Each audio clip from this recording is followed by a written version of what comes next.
Good day. I hope everybody's staying warm. It's super duper cold out here. It's just really windy, but with all that, I'm going to be doing a crankcase ventilator on this truck. I just got done doing the PM on it. Just so before I put it back with oil, I'm going to just go ahead and quickly attack this. It's not hard, really easy. A crankcase ventilator is simply what it does is it filters oil mist and blow-by gases coming out of the crankcase before those gases are routed back into the intake system. So basically, it's in a sense, it's just really a filter. It just prevents oil from coating the turbo and the charge air cooler and reduces crankcase pressure. So you want to go ahead and make sure you service it when it's need to, usually about 60,000 miles, at least maybe once a year, or really in actuality just when it's leaking out of the tube. It'll show itself. So yeah, I'm going to be doing that, and I'll show you guys how it goes. And let me get out here. Alrighty, I tried to clean off the crankcase ventilator and everything as best as I could. So I'm going to show you where it's located. So it's over here on the right side of the engine. So like I said, I tried to brake clean it as much as I can, but it's right here. And then you have your RPM sensor right here on the top. That's how you get your code. So I squeeze those two over there together. It's like a plastic clamp. And then here I'm going to try to take off this sensor here. Most likely it's not going to let me because it's so brittle. So I'm going to get a little mini flathead and take that off. It's so freaking cold. All that wind. But yeah, so it's gonna be a 16 millimeter for the bolts for the crankcase ventilator. I'm gonna be removing this here wire bolt cap, and it's a Torx fit 45. I just don't know why it's a Torx, but it is. So I'm gonna remove that so I have space to get this filter down. So, yeah, so it's just 4 bolts.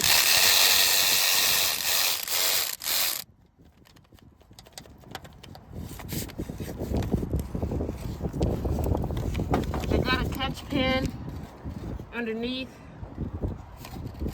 because it might have a gusher here. There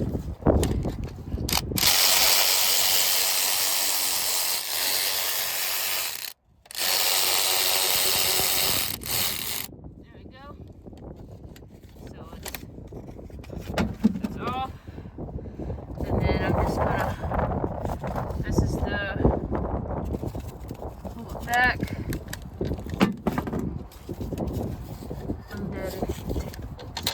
It does have a gasket. That's what just fell. Just gonna try to get it down from here.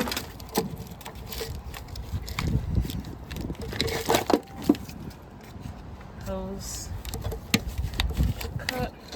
There we go. There it is. That's simple. Nothing you can do actually with one hand. So here's the part where I was saying where it'll leak from when it's full. It'll leak from here. There's 2. So now we're going to I didn't get a new sensor for this, but you should. It's recommended.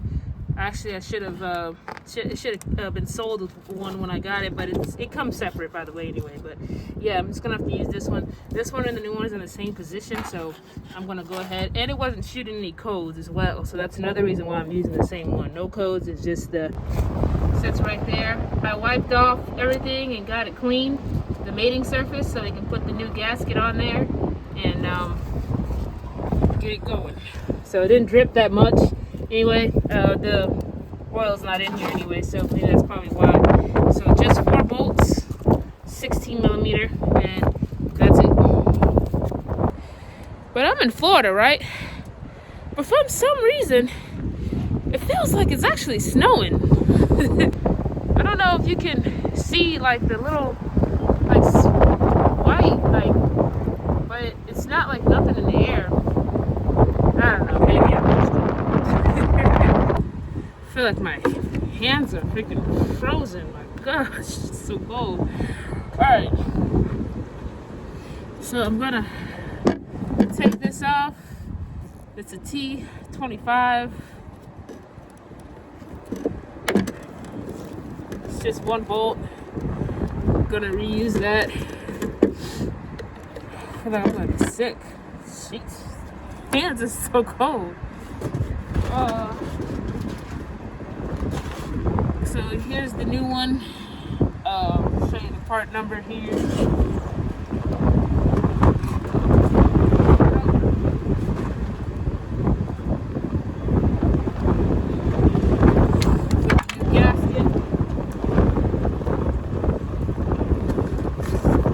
Here is the part number. I'll leave that in the description. Alright, so got my gasket, and I'm going to go ahead and try to get this in there. I'm going to try and hold maybe the bottom, put a bottom bolt in there so the gasket can stay. Just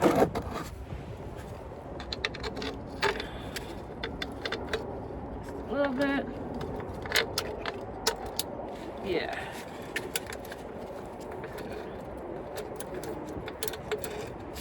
Screw it in there like that, and then I'm gonna let it go back up in there. Alright, so the new one is up and on. Zip it down.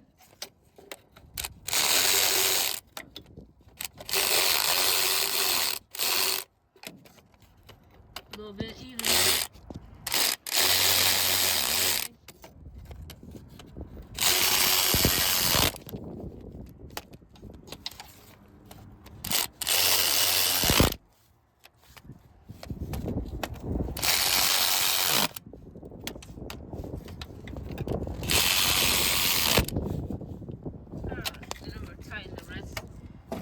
With the ratchet. And